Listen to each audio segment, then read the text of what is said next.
5, 4, 3, 2, 1. Tema 1. El lenguaje hablado, el escrito y la comunicación. En este tema queremos destacar 3 aspectos importantes para el curso. La persona, que en su individualidad es un productor de emociones, ideas, objetos, sonidos, etc., y que tiene la finalidad de transmitirlos a una comunidad con una intención. Estos productos los expresará en un lenguaje determinado, consciente o inconscientemente, de su tiempo, modo, espacio, entorno inmediato. De este modo, al estar conscientes de nuestro contexto, podemos ubicar mejor nuestros aportes como investigadores y tener claro nuestro auditorio. Por eso partimos de la concepción de que Jürgen Habermas, en su teoría de la acción comunicativa, aborda la importancia de la comunicación en la sociedad y plantea la necesidad de un intercambio auténtico y democrático para el desarrollo de una comunidad más justa y participativa. Todo individuo en una sociedad interactúa con sus semejantes y diferentes a través del lenguaje, y estos son el lenguaje hablado, el lenguaje escrito, el gráfico, el matemático, el informático, el kinésico, entre otros. Ferdinand Saussure plantea que hay 3 niveles de lenguaje: el fónico o el oral, que se produce en una cierta parte del cuerpo de los humanos; el escrito o el simbólico, que tiene que ver con letras, palabras, oraciones; y el morfológico, que ya tiene que ver más con la cuestión descriptiva, con los géneros científicos, literarios, discursivos, periodísticos.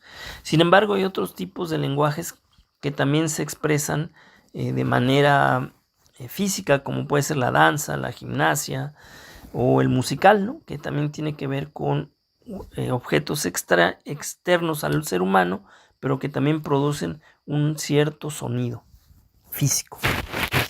Ahora bien, la educación como una actividad social es un fenómeno lingüístico.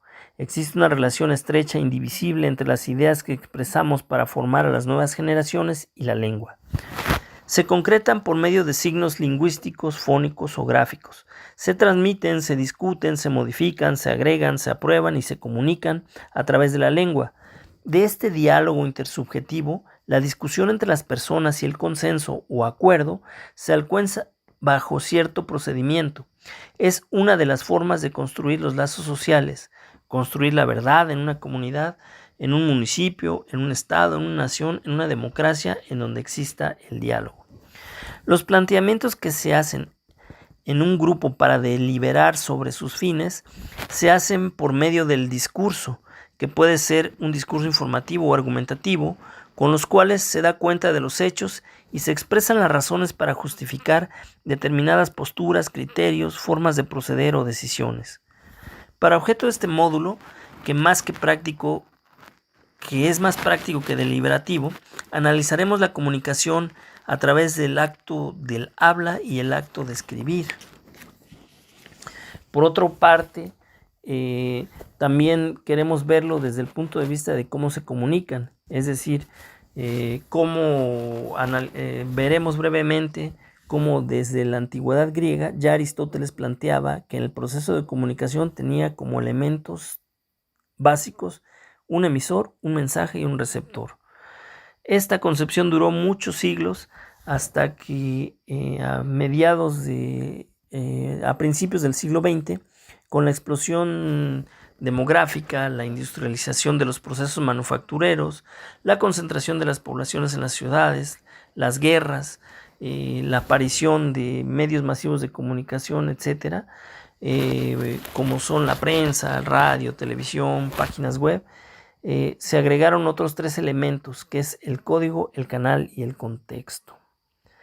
Bueno, en este marco es como han surgido estudios que se enfocan en uno o varios elementos de estos que acabamos de mencionar, y se debate en la primacía de uno sobre otro hasta que llegó Noam Chomsky, quien planteó que la lingüística no es un problema del lenguaje, sino tiene que ver con la explicación de cómo el lenguaje se estructura en la mente humana, y esto implica que es la adquisición del lenguaje y no el uso del lenguaje.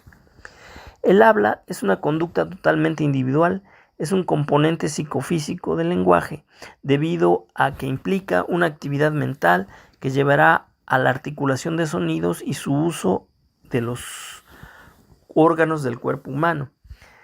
El habla es un acto de producción voluntario y activo.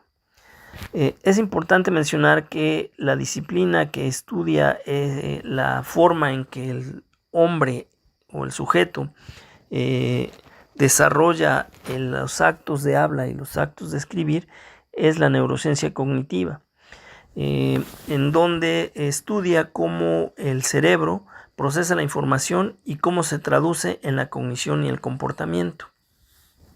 Es decir, sugieren algunos autores de esta corriente que las emociones, hay emociones universales que se expresan con gestos y que distinguen naturalmente a los sujetos y tienen una base biológica, no necesariamente es una construcción cultural.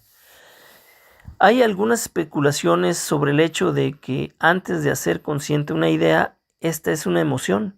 Sin embargo, las ideas y las emociones son procesos mentales distintos que involucran diferentes áreas del cerebro y sistemas neurológicos.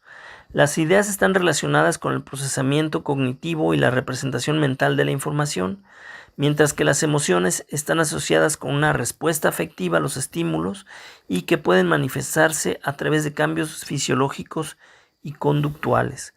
Con todo, es importante destacar que las ideas y las emociones no son entidades completamente separadas, ya que pueden interactuar y afectarse mutuamente. Por ejemplo, una idea puede desencadenar una emoción o cambiar el estado emocional de una persona. De igual manera, las emociones pueden influir en cómo una idea es procesada o recordada. Cuando una persona tiene una idea, esta surge como resultado de la actividad cerebral que involucra varias regiones del cerebro trabajando en conjunto. El proceso comienza con la percepción o la generación de estímulos e información provenientes del entorno o de la memoria. A continuación, la información se procesa a través de diferentes áreas cerebrales, lo que permite una integración de conocimientos previos y la creación de conexiones neuronales. En el córtex cerebral, que es la parte más desarrollada del cerebro humano, juega un papel fundamental en la estructuración mental de una idea. Diferentes áreas del córtex están asociadas con diversas funciones cognitivas como el lenguaje, la memoria, la atención y el razonamiento. La información es procesada y organizada en estas áreas para formar una representación mental de una idea.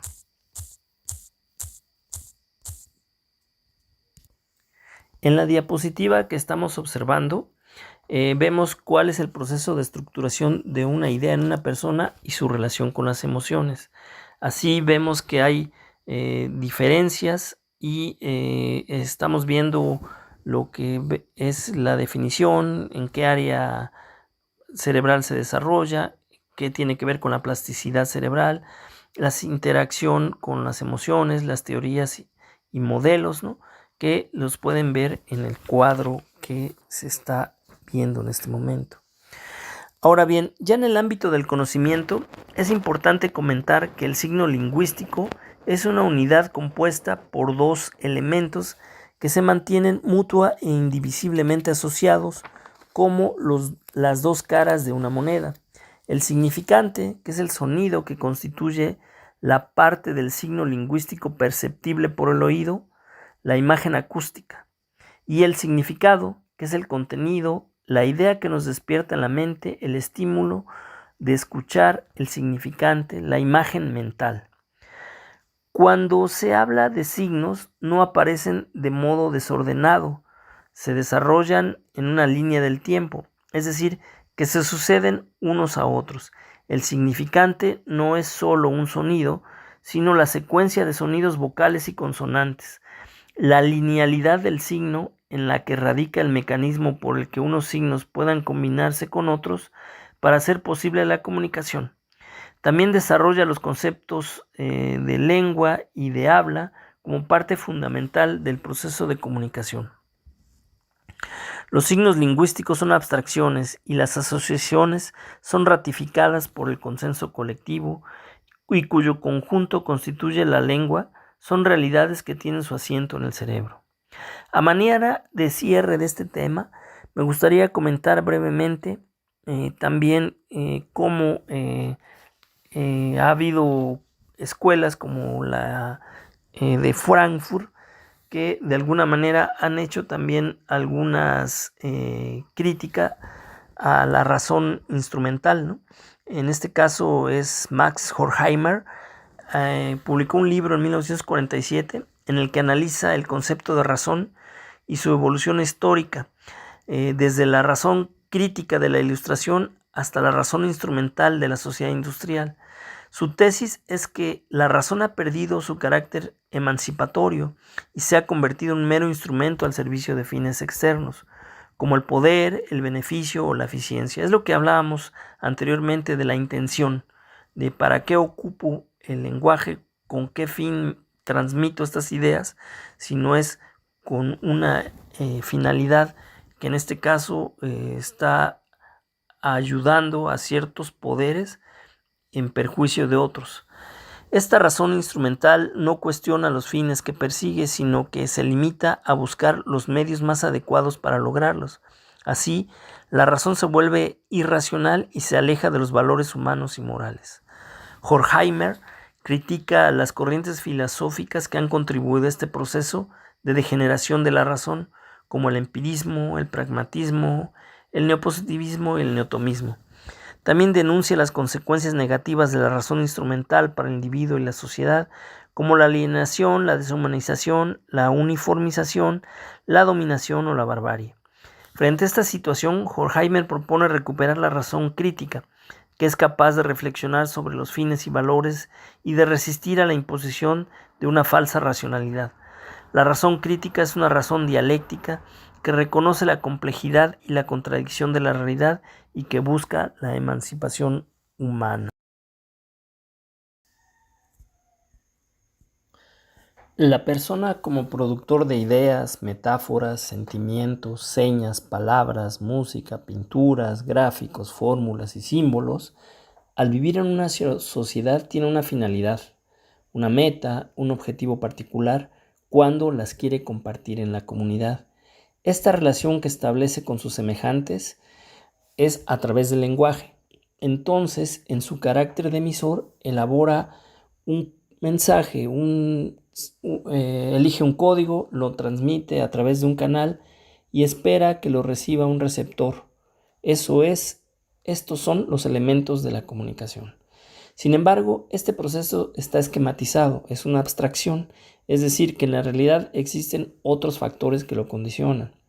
En principio está el emisor que como persona tiene una serie de condicionantes físicos, el tono de voz, el timbre, una psique muy personal, su sensibilidad, su empatía, sus experiencias históricas, su formación individual que lo condicionan para expresar y preferir una determinada forma de decir las cosas.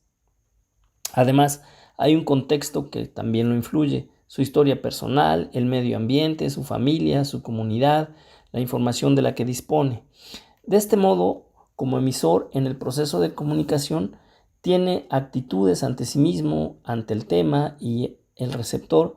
Además, sus habilidades comunicativas para emitir el mensaje desde que lo piensa, habla y escribe. De igual modo, la eficiencia del mensaje dependerá también del receptor por las mismas actitudes que el emisor, ante sí mismo, ante el tema, pero con la diferencia es de quién me lo está diciendo, de su prestigio, en fin. También tiene habilidades para recibir el mensaje, esto es, entender, escuchar y leer, y lo que el mensaje provoca en él para tomar una actitud y responder. Esto es el proceso que tiene que hacer para, si lo acepta, si lo rechaza, si lo respeta, luego lo interioriza, lo compara, selecciona ciertas partes con las que se queda y lo interpreta. En la sociolingüística hay unos conceptos que nos ayudan a entender esto. Son el idiolecto, que es el uso particular y único del lenguaje por parte de un individuo. El idiolecto se construye a partir de la combinación de factores con el contexto social, la educación, la influencia familiar y las experiencias personales. Cada persona tiene su propio idiolecto que refleja su estilo de hablar y su uso individual del lenguaje. Otro concepto es el sociolecto, que se refiere al uso del lenguaje que es compartido por un grupo social específico. Los sociolectos se desarrollan a través de la interacción entre los miembros de una comunidad y pueden estar influenciados por factores como la edad, el género, la clase social o la profesión. Los sociolectos reflejan las normas y convenciones lingüísticas de un grupo particular. El ecolecto se refiere al uso del lenguaje asociado a un lugar geográfico específico. Los ecolectos se desarrollan en determinadas regiones o comunidades lingüísticas y están influenciados por características dialectales y geográficas. Los ecolectos reflejan las particularidades lingüísticas de una región determinada. Por ejemplo, en la colonia,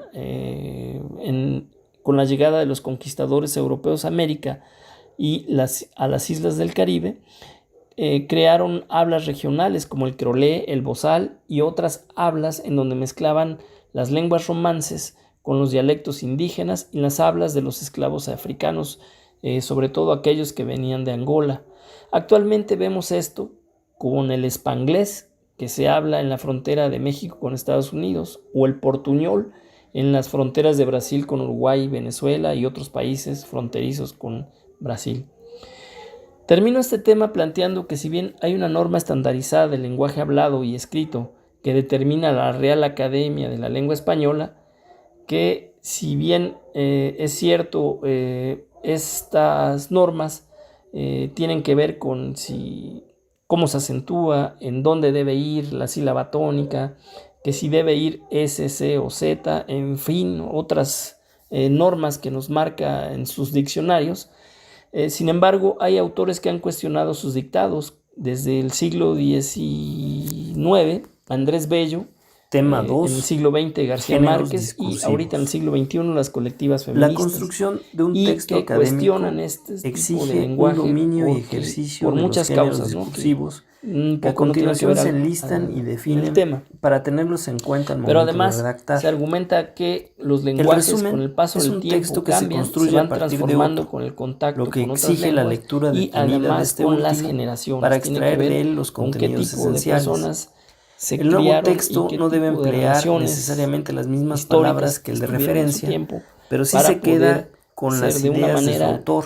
Se como define tales, también el y resumen como ahora un tienen texto ser que de reelabora otro. aquel que se Solo pretende abreviar, termino para reduciendo su recordarles longitud. que en este mundo todo es El autor discutible, del no hay resumen debe verdades absolutas mantenerse en y que segundo plano por y esta esforzarse razón por ser es objetivo, que la formación en del el estilo es intento de personal. generar una Más síntesis adelante coherente y vamos a ir viendo comprensible que cómo sea se fiel va al original, construyendo este justa en estilo muy cuanto a su individualmente, muy interpretación de sus personalmente contenidos y clara en su reitero, redacción. todo es Esto discutible. es, que no tenga ideas propias de quien hace el resumen.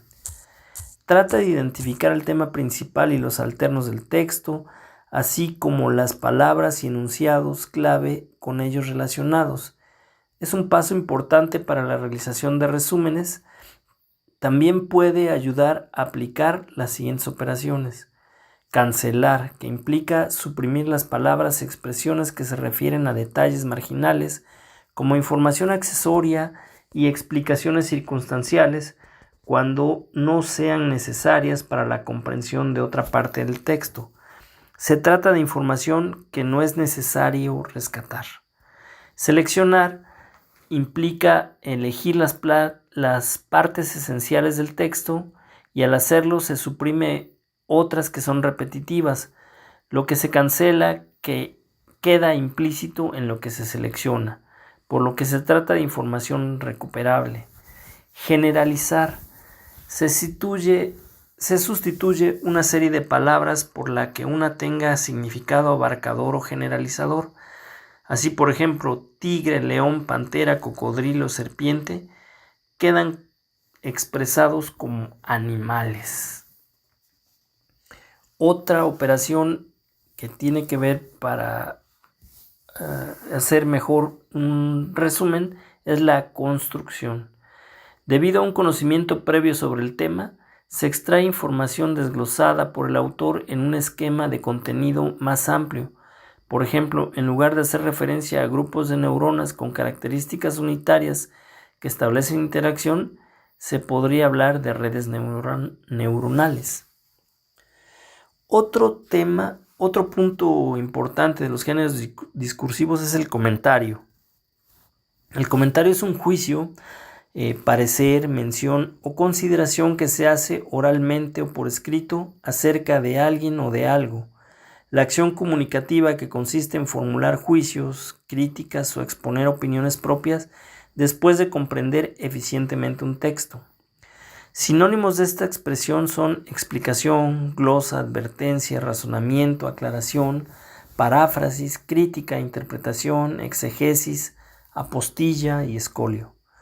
Los comentarios pueden clasificarse de la siguiente manera: especializado, cuando aborda temáticas propias de un campo del saber, presenta en su desarrollo un nivel de discusión lógico y coherente, así como alto grado de conocimiento y pertinencia de las opiniones, los juicios y las críticas expuestos.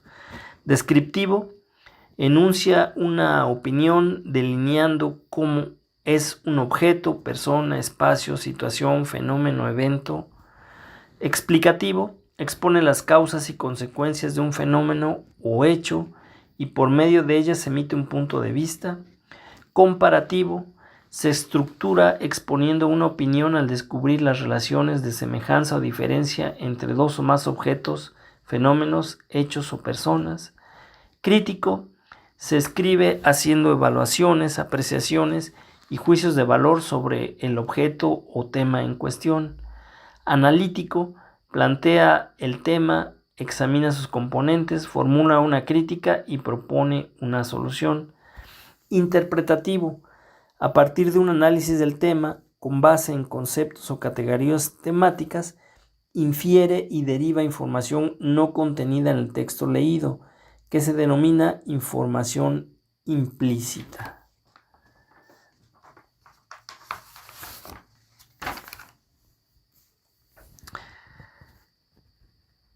Reseñar es una palabra que viene del latín resignare, que quiere decir tomar nota, escribir, apuntar.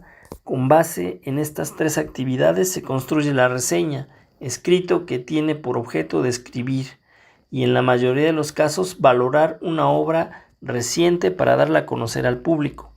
Para elaborar una reseña de textos escritos es necesario partir del resumen e incorporar la crítica con base en comentarios a la obra reseñada. En cuanto a su estructura, es conveniente que la reseña tenga una parte introductoria en la que se presente el autor y texto, por lo que es necesario realizar una pequeña investigación para obtener más información al respecto que no necesariamente está en el texto. Dado que la reseña incluye, además del resumen de la obra, crítica o juicios de valor acerca de diversos aspectos, el comentario es también un elemento presente en este género discursivo, como ya se señaló. Los comentarios se pueden hacer en relación con aspectos diversos del libro a reseñar, como la importancia del tema que aborda, la manera en que éste se presenta, el lenguaje que emplea el autor, lo atinado o errado de los ejemplos, etc. Hay que tener en cuenta que la crítica puede ser positiva o negativa, pero en cualquiera de los casos debe basarse en argumentos razonados. El ensayo es un género discursivo que se caracteriza por el desarrollo de una idea, a lo largo del cual se sopesan las opiniones vertidas por otros sobre el mismo tema y ante el que se adopta una postura crítica. Debido a que este tipo de discurso se suele citar a los autores que han hablado antes que nosotros acerca del asunto elegido como motivo de nuestro ensayo, en ocasiones se les cita textualmente, por lo que hay que integrar notas al pie de página indicando la fuente de la que se extrajo tal información, además de incluir al final la bibliografía en que nos documentamos. No resumiremos entonces todo el contenido del texto de referencia, aunque sí comentaremos parte o partes del mismo, cuando éstas se relacionen con la idea directriz del ensayo. Un ensayo debe tratar con mayor o menor extensión un tema que, aunque ya trabajado por otros estudiosos, decidamos abordar desde un punto de vista diferente, novedoso y original, por lo que se trata de un trabajo propositivo. La estructura del ensayo está integrada por una parte introductoria en la que se presenta el tema, se explica su relevancia y se plantea el enfoque con el cual se va a tratar, incluyendo una hipótesis o proposición al respecto. La segunda parte es el desarrollo del tema propiamente dicho. Se trata de una etapa de discusión en que se confrontan los planteamientos de otros con los nuestros como autores del ensayo, con la finalidad de retroalimentar y fortalecer el enfoque con que estemos trabajando en el tema. La última parte es la conclusión, en que se retoman los argumentos principales que se llevaron a comprobar total o parcialmente o a refutar la hipótesis con la que se inició el trabajo. Cuando esto ocurre varias veces, se plantea en las conclusiones la posibilidad de un nuevo estudio, desde un punto de vista distinto, como es el caso en el del resumen y la reseña. Los ensayos deben ser redactados con claridad, precisión y buena ortografía.